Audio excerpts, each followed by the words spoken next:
Hello, everyone. My name is Wendy, and you are listening to the Decluttering Experiment podcast. This is a bonus episode where I will attempt to explain to you how I calculated Jill's composite score so that we can measure her decluttering progress. Now, Jill is not here today. She will be back for our regular weekly episode next Thursday. If this is the first decluttering experiment podcast you are listening to, I would recommend you start with some of our earlier episodes. Because this is an experiment, that's what the whole podcast is all about.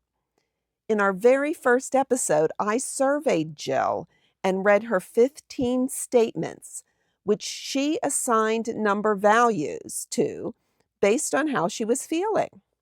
So we also did a quarterly check-in, and that was in episode 13. I read her the same statements. She assigned number values.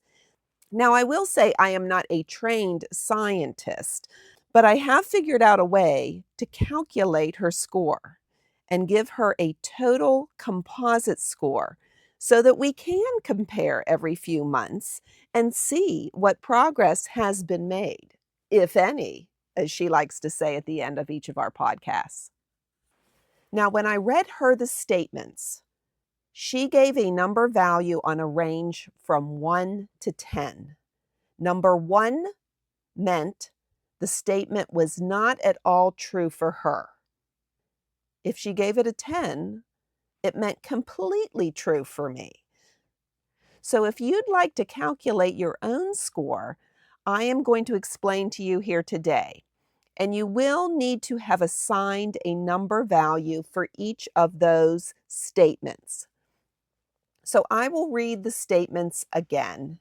And if you'd like to select a number value now, you may do so. Once again, 1 equals not at all true for me. 10 equals completely true for me. There are 15 statements.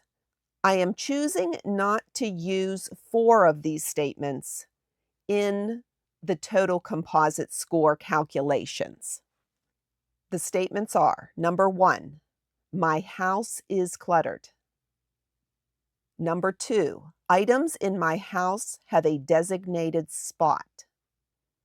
Number 3, fewer items are coming into my house than are leaving my house.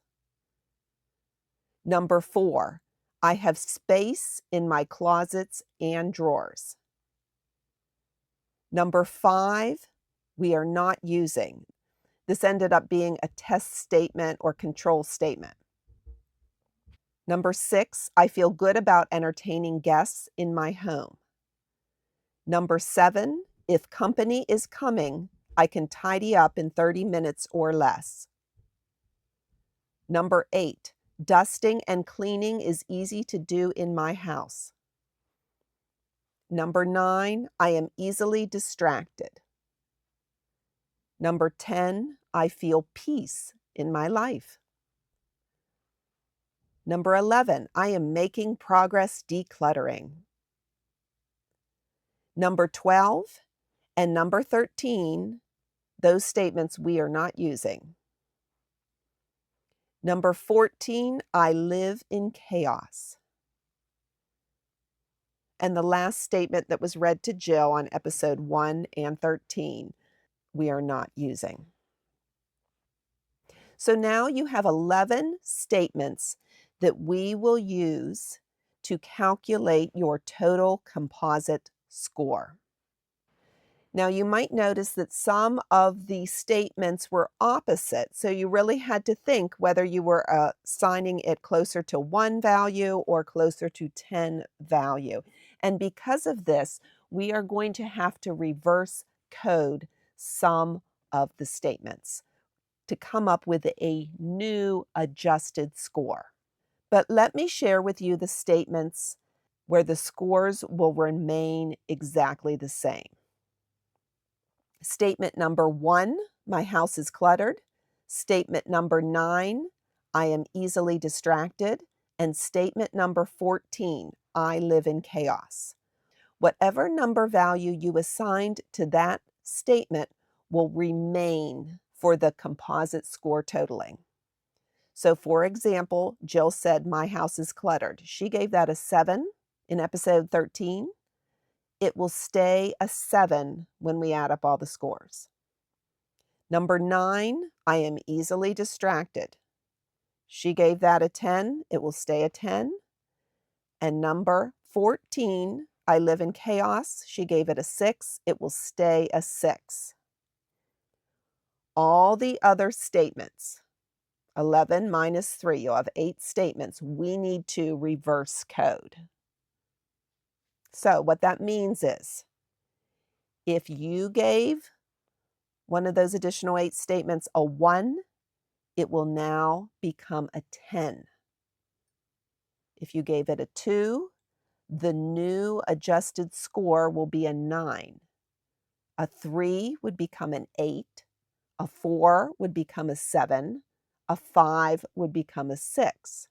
If you gave it a 6, the new adjusted score would be 5. If you gave it a 7, the new adjusted score would be 4. An 8 would be 3. A 9 would be 2. And a 10 would become a 1. So for example, Jill, when I read her statement 3, fewer items are coming into my house than are leaving my house. Her original score was an 8. I will give it now a new adjusted score, which was reverse coded. It will become a 3. Another example, number 8, dusting and cleaning is easy to do in my house. She answered 4. Her new adjusted score would become 7. So once you have those original 3, the same scores, and then the other 8, the new adjusted scores, you are just going to add up all of those numbers. You will get a total value once you add up all those 11 statements. And there's one final thing you need to do. Because I want the most desirable score to be 0. Lower is better for decluttering, letting go, and subtraction. So I want the total composite score to have a range of 0, most desirable, to 99, least desirable, if you want more calm, peace, and a clutter-free home. So what you need to do is, after you add up all those numbers, you need to subtract 11 because there are 11 statements. Now, if you listen to episode 13, I did make an error. I forgot to subtract that 11 points. I calculated things very quickly in that episode 13. So I forgot to subtract 11. If you don't subtract 11, really you're comparing scores from a range of 11 to 110. And I didn't like that. So I thought, subtract 11, the most desirable score becomes 0. So when I added up all of Jill's adjusted scores, I got a 67. I subtracted 11, and she received a total composite score of 56 on a range from 0 to 99. Now in week 1, when I did the same, her total composite score was 86 on a range from 0 to 99. So she, as she said, she has decluttered 30 points from her score. Yay, Jill, she is making great progress. Both she and I have been decluttering her home together, and she has been doing it individually, and she is feeling more peace, more calm. She is excited about entertaining guests in her home, but we still have a lot of work to do. So you're going to have to keep listening to the podcast, tuning in to see how well Jill is doing. And hopefully at the same time, we are inspiring you to declutter and organize along with us. Thank you, everyone, for your support. Please reach out and share your composite score. We'd love to hear from you. If you have questions, you can always email me at thedeclutteringexperiment@gmail.com. Also, you can check out our Instagram page at The Decluttering Experiment and reach out to us there. I remember in week 1, episode 1, Jill asked, Could someone as wildly unorganized like me live in calm if Wendy makes me get rid of enough stuff? Well, that's really the essence of our podcast and our experiment. And we're having a lot of fun along the way.